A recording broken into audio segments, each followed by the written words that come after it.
शैतान रजीम बिस्मिल्लाहिर्रहमानिर्रहीम। सब वीडियो देखने और सुनने वालों को अस्सलाम वालेकुम। हमारे चैनल के प्यारे व्यूअर्स, आज हम तिलावत करेंगे सूरह तौबा की आयत नंबर 128 और 129, जो कि अगले पेज पर है। 129 यानी कि आयत नंबर 128 एंड 129, जो कि लास्ट आयत है 129 सूरह तौबा की। तो इंशाल्लाह आज तिलावत करेंगे सूरह तौबा की आखिरी दो आयतों की तर्जुमे के साथ और तफसीर के साथ। तो चलिए शुरू करते हैं, लेकिन शुरू करने से पहले चैनल को सब्सक्राइब करें, बेल नोटिफिकेशन को ऑन करें ताकि अगली वीडियो आपको आसानी से मिलती रहे, और हो सके तो शेयर भी करें ताकि ज़्यादा से ज़्यादा लोग देखें, आपको भी सवाब मिले और मुझे भी।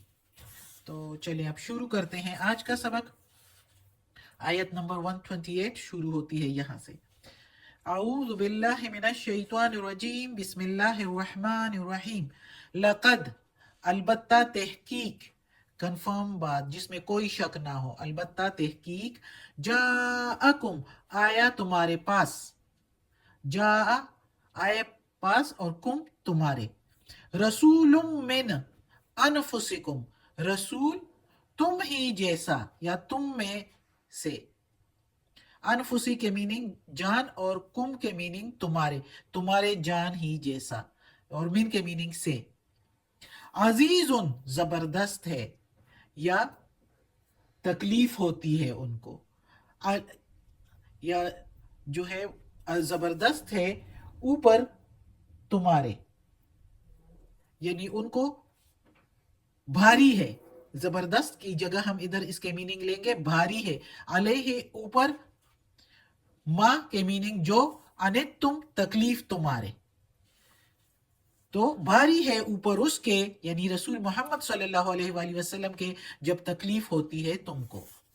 हरीसुन, और हरीस है या हिरस है, अलैकुम, ऊपर तुम्हारे, यानी तुम्हारी भलाई के लिए वो हरीस है कि ज्यादा से ज्यादा भलाइयां करे, नेकियां करे ईमान वाले। बिल मुमिनीना, ईमान वालों के साथ, रऊफुन, रऊफुर रहीम, शफकत वाला और रहम वाला है ईमान वालों के साथ।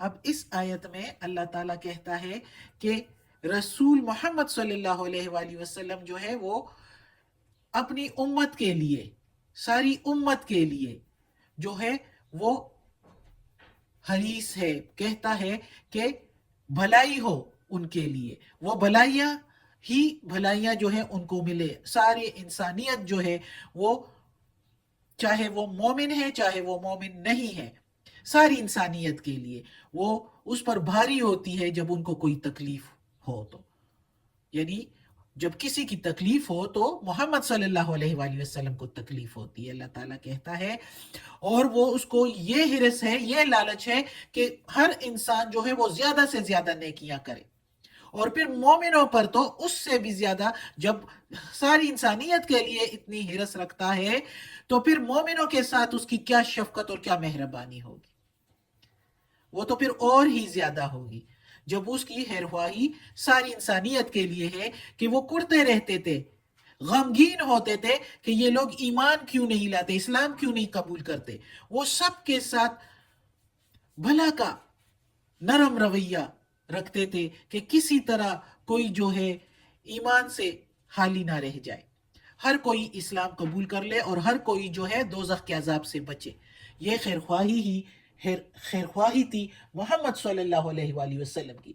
लोग दोजख की तरफ भागते थे, आप सल्लल्लाहु अलैहि वसल्लम उनकी कमर पकड़ पकड़ कर उधर से हटाने की कोशिश करते थे। आपकी बड़ी कोशिश और आरजू ये थी कि अल्लाह के बंदे असली भलाई और हकीकी कामयाबी से हमकिनार हो। तो हर वक्त आप सल्लल्लाहु अलैहि वसल्लम इस तरह का, हर इंसान के लिए यही, और इसलिए फिर कुरान मजीद में भी जगह जगह आयत नाजिल हुई है कि अल्लाह ताला मोहम्मद सल्लल्लाहु अलैहि वसल्लम से फरमा रहा होता है कि आप कुड़े नहीं, आप दिल में गम ना ले, ये लोग अगर ईमान लाएंगे तो अल्लाह इनको ईमान दे देगा, और आपका काम है मेरा पैगाम पहुंचाना, باقی آپ بری ذمہ ہیں، آپ کیوں دل میں غمگین ہوتے ہیں؟ یہ اللہ تعالیٰ بار بار رسول پاک صلی اللہ علیہ وآلہ وسلم کو کہہ رہے ہیں، اس لیے کہ آپ صلی اللہ علیہ وسلم بہت غمگین ہوتے تھے جب کوئی اسلام کا پیغام سن کر بھی ایمان نہیں لاتے تھے۔ تو یہ اس آیت میں اللہ تعالیٰ نے بتا دیا ہے کہ وہ بہت ہی محمد صلی اللہ علیہ وآلہ وسلم کو لالچ ہوتی تھی کہ وہ ہر بندہ ایمان لے آئے اور دوزخ کے عذاب سے بچے۔ اگلی آیت ہے فَإِن، پھر اگر تولو، وہ مڑ جائے یا پھر جائے، یعنی ایمان نہ لائے اور بات نہ مانے، رسول پاک صلی اللہ علیہ وآلہ وسلم کی اطاعت نہ کرے، فَقُل، پھر کہہ دو میرے پیارے نبی۔ فا کے میننگ پھر، قل کے میننگ کہہ دو، لیکن ادھر چونکہ اللہ تعالیٰ محمد صلی اللہ علیہ وآلہ وسلم سے فرما رہے ہیں تو اس لیے ہم کہیں گے میرے پیارے نبی، ادب کے دائرے میں۔ پھر کہہ دو میرے پیارے نبی، حسبی اللہ، کافی ہے مجھ کو اللہ، لا الہ الا ہو، نہیں ہے کوئی معبود سوائے اس کے، یعنی اللہ کے سوا کوئی معبود نہیں ہے، علیہ، اوپر اس کے، توکل تو، مجھ کو بھروسہ ہے، توکل ہونا، اور تو مجھ کو، توکل تو جب تے پیشتو ہو جاتا ہے تو مجھ کو بھروسہ ہے، وہ ہوا، اور وہی، رب العرش العظیم، رب ہے بڑے عرش کا، وہی ہے پالنے والا، اور وہی ہے رب ہے بڑے عرش کا۔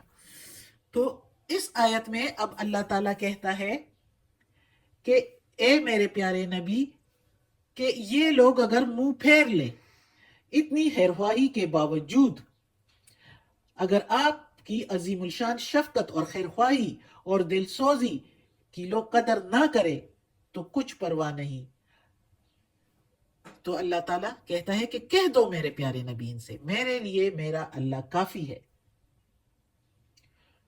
خدا ہی کافی ہے، جس کے سوا نہ کسی کی بندگی ہے نہ کسی پر بھروسہ ہو سکتا ہے، کیونکہ زمین اور آسمان کی سلطنت اور عرش عظیم کا مالک ہی اللہ تعالیٰ ہے، تو وہی کافی ہے میرے لیے۔ اللہ تعالیٰ کہتا ہے ان سے کہہ دو۔ تو اگر کوئی منہ پھیر لے تو اس میں نہ محمد صلی اللہ علیہ وآلہ وسلم کا کوئی گھاٹا ہے اور نہ ہی اللہ کو کوئی تھکا سکتا ہے۔ گھاٹا اپنا ہی ہے، نقصان اپنا ہی ہے، دوزخ کی طرف جانے کا۔ دنیا تو فانی ہے، تو یہ ادھر اللہ تعالیٰ نے کہہ دیا ہے کہ ان سے کہہ دو اللہ کے سوا کوئی معبود نہیں، اور مجھ کو بھروسہ ہے اللہ پر جو رب ہے عرش عظیم کا۔ صدق اللہ العظیم۔